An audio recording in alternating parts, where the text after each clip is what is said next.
Can you imagine having to live your young life fighting for your food every day? That is what life is like for Christopher Darden. Chris grew up in a family of 10 and lived in a mostly black neighborhood in Richmond, California.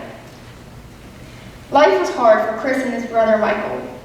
Food was scarce and money was usually low. This meant that the boys' hunger was rarely satisfied. They would do anything to get food. So that's exactly what they did.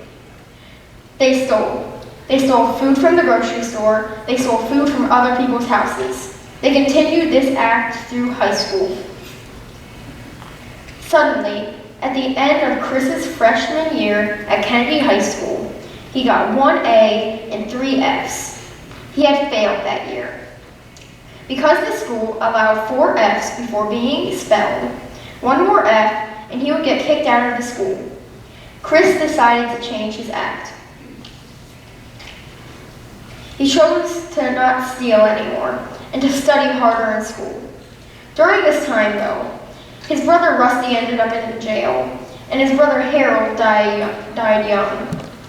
Michael, on the other hand, kept stealing and kept getting into trouble. After high school, Michael joined the Army. When he came back, he kept stealing for himself and had a growing drug habit. Later, at the age of 42, Michael died of acquired immune deficiency syndrome, also known as AIDS. This moved Chris even more to change his act. With this, he graduated high school, college, and law school, and then became a successful sentencing criminals just like him before he changed. Christopher Darden was most famous for the O.J. Simpson trial in 1995.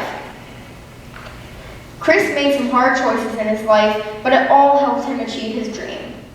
In the end, there's a very valuable lesson.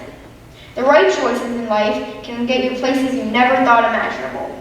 The wrong choices can cost you everything. You can choose to become Michael, or you can choose to become Christopher. Whatever path you choose, it can change your life forever.